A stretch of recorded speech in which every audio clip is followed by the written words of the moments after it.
Bonjour à toutes et à tous, merci de nous préférer sur BB24, voici le sommaire. Plus de tracasseries administratives avant de payer ses impôts. Une application simplifie désormais la tâche aux contribuables. Il s'agit de la téléprocédure.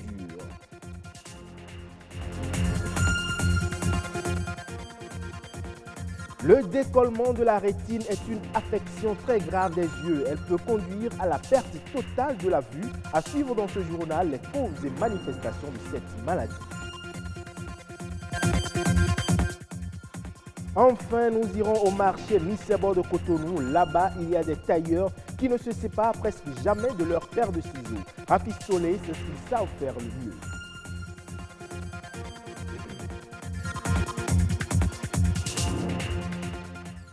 Payer ses déclarations au bénéfice par le biais de l'Internet, c'est désormais possible. Et cela se passe avec la téléprocédure, un système informatique qui regroupe le télépaiement et la télédéclaration. L'objectif est d'éviter les tracasseries administratives et les fraudes. Découvrons cette application avec Lazare Migan. L'administration fiscale se place à la tête des registres financiers. Cela l'amène à revoir dans le fond son système, d'où la téléprocédure. Le Bénin rejoint donc les rangs de certains pays africains dans la marche vers la modernisation de l'administration fiscale. Un système informatique est mis en place pour fluidifier les services. Par le passé, il faut payer à la caisse, parfois on mettait 2 journées avant de pouvoir faire le point des chèques, il y a des bêtes, il y a des trucs. Donc aujourd'hui, on est à l'abri de tout ça. Le contribuable aussi, il peut suivre parce que avant il passait par des comptables, il ne maîtrise pas forcément si c'est payé ou pas. Donc via l'application, il a toutes les informations, il a tout ce qu'il lui faut pour suivre les paiements des impôts, pour être sûr que l'argent qu'il a envoyé est réellement allé dans la caisse de l'État. Depuis son bureau, le dirigeant, au même titre que le comptable ou celui qui est chargé de lui faire les formalités fiscales, peut voir la situation du contribuable. À côté de ce système de téléprocédure se trouve cette machine électronique qui sert à comptabiliser tous les achats effectués dans une entreprise. Une mesure dont le but est de limiter, voire empêcher la fraude fiscale. Nous, le grossiste là, on facture le AIB aussi, AIB détaillant. Donc cette machine-là, elle n'est pas arrivée à calculer le AIB. Donc c'est ça seulement notre souci. Quand le client vient, vous allez taper son numéro IFE, son nom et le prix à quel vous avez vendu. C'est tout. Et c'est la machine qui va calculer toutes les autres choses. Cette machine-là, ça va vous aider pour garder le stock aussi correct, le prix correct. Et vous pouvez faire le programming dedans, que le gens ne peut pas manipuler le prix. Les téléprocédures se présentent donc comme une alternative non seulement pour mettre fin à l'archaïsme, mais également pour avoir un œil de contrôle sur tous les mouvements financiers dans les entreprises publiques comme privées.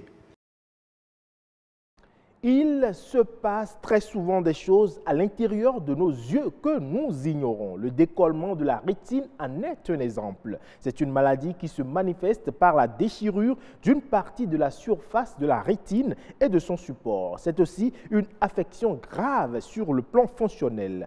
Quand elle n'est pas bien traitée, elle peut entraîner la perte de la vision. Le professeur Rafi Oulawani nous en parle au micro de Miché Elegbe et de Enoch Humpati. La rétine, en fait, c'est la structure en forme de membrane qui tapisse le fond de l'œil. C'est comme un tissu, comme un drap qui est au fond de l'œil, qui tapisse toute la paroi postérieure, qu'on appelle fond d'œil. Et sur ce fond d'œil, il existe un drap qui transforme la lumière en électricité pour le cerveau. C'est ce drap qui porte les différentes fibres visuelles dont la fonction est de transformer la lumière en électricité. Il arrive une circonstance malheureuse où cette membrane qui devait tapisser le fond se détache et reste flottante dans la cavité de l'œil. C'est ça le décollement de rétine. C'est un drame ophtalmologique majeur parce qu'en fait, la lumière n'est plus transformée en électricité, donc la personne voit zéro, voit noir. et c'est une urgence chirurgicale. Il faut bien distinguer les deux phases, la phase de déchirure et la phase de décollement. La phase de déchirure se manifeste en général par des éclairs, hein, comme l'éclair qui suit ou qui accompagne l'orage ou qui accompagne le déclenchement du tonnerre.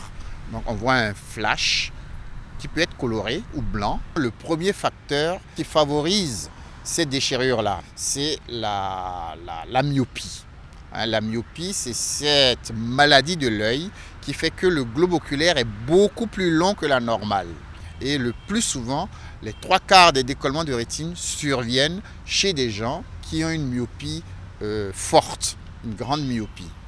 L'autre facteur, c'est tous les facteurs traumatiques qui peuvent venir en tirant un peu sur le bord de cette rétine, entraîner une déchirure. Notamment un choc comme traumatisme, on peut parler des traumatismes chirurgicaux. Toute intervention chirurgicale, notamment la chirurgie de la cataracte, emmène un tremblement, emmène des vibrations qui peuvent entraîner à terme de petites déchirures qui vont se faire sur le bord de ce tissu, de ce drap, et entraîner là encore des décollements de rétine.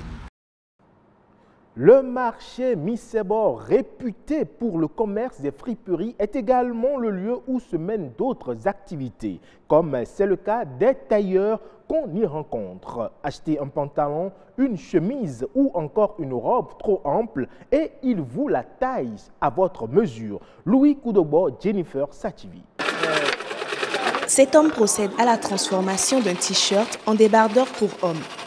Ici au marché Misebo, ils sont nombreux à s'adonner à ce genre de tâches. Nos pantalons de pudding,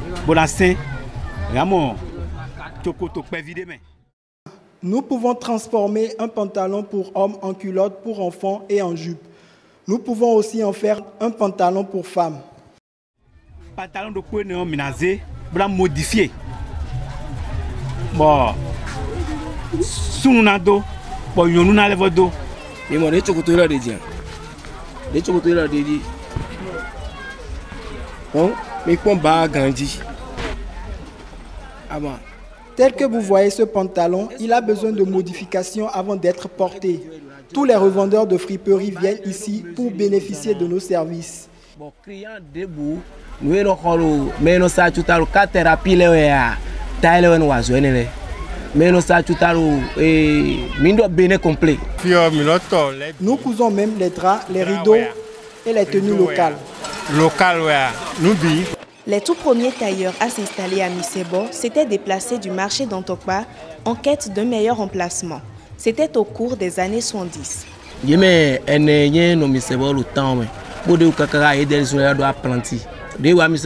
étaient 4 à s'installer ici. Au départ, ils se servaient du tissu guipu pour coudre des moustiquaires et ensuite des draps avant d'adopter aussi les friperies. Au fur et à mesure, ils ont eu des apprentis et le nombre s'est accru. Donc, et achuta ibole on pantalon le donc pere ye de ko sinton le bureau Misebo donc de so aje apprenti le doji pere ka bo apprenti le aje susuji. Malgré l'ardeur dont ils font preuve au quotidien, les tailleurs de Misebo restent confrontés à toutes sortes de difficultés. Après le déguerpissement, nous avons perdu beaucoup de clients. Nous n'avons vraiment plus d'emplacement.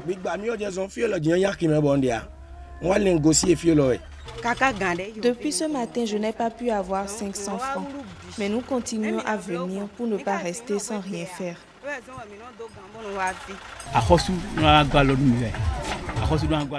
Il faut que le gouvernement nous vienne en aide parce que nous sommes très sollicités, même par les étrangers. Au marché Misebo, les services des tailleurs sont sollicités aussi bien pour rafistoler que pour coudre. Promouvoir ce secteur d'activité pourrait donc booster l'économie du pays. En nouvelle brève à présent, les prix des produits industriels au Sénégal ont enregistré une baisse de 1,8% au mois de janvier 2019 comparé au mois de décembre 2018. Selon l'Agence nationale de la statistique et de la démographie, cette variation est imputable à la réduction des prix de production dans les industries chimiques de production d'énergie et des matériaux de construction. Toutefois, cette structure a noté une augmentation des prix de production dans les industries mécaniques.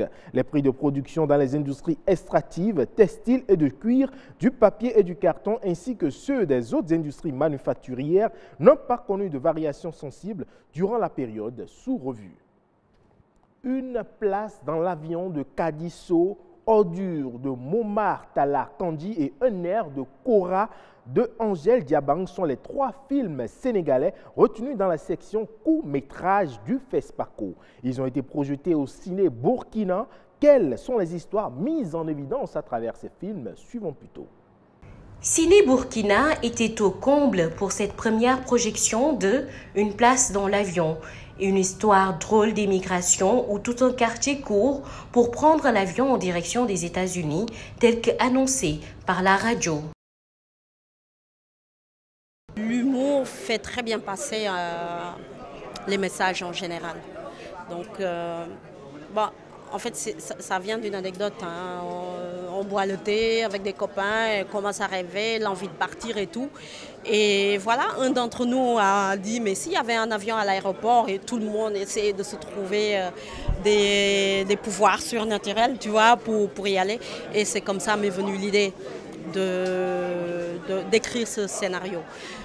Mais je pense que aussi ça peut se passer comme ça parce que les gens ont tellement envie de partir que moi je pense que s'il y avait cette annonce-là pour de vrai, je pense qu'il y a plein d'histoires à raconter comme ça.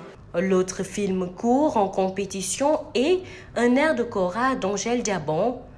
La réalisatrice évoque un amour impossible entre 2 personnes de confessions différentes. Et enfin, Ordure, le dernier court-métrage fiction en compétition. Momar Talla Kandi, pour un premier film, nous propose un regard sur ces exclus de la société vivant dans la grande décharge de Mbobos. Il y a un gars qui a perdu son sac et il va aller se réfugier à Mbobos. En faisant le repérage d'écriture, je suis allé là-bas et j'étais fasciné par Mbobos. Avec ces gens-là, il y a des quartiers, il y a des amis, il y a des connaissances. Au fur et à mesure que le temps passe, c'était extraordinaire. Il me fallait aussi trouver un personnage féminin qui va quand même accueillir Kader là-bas à Mbobos. Ordure et Un air de Kora ont pu être réalisés grâce au FOPICA, Une place dans l'avion, et quant à lui issu du programme Up Court-métrage lancé par Cinécap. C'est tout pour cette édition. Merci pour votre aimable attention. Prenez le rendez-vous du journal du soir.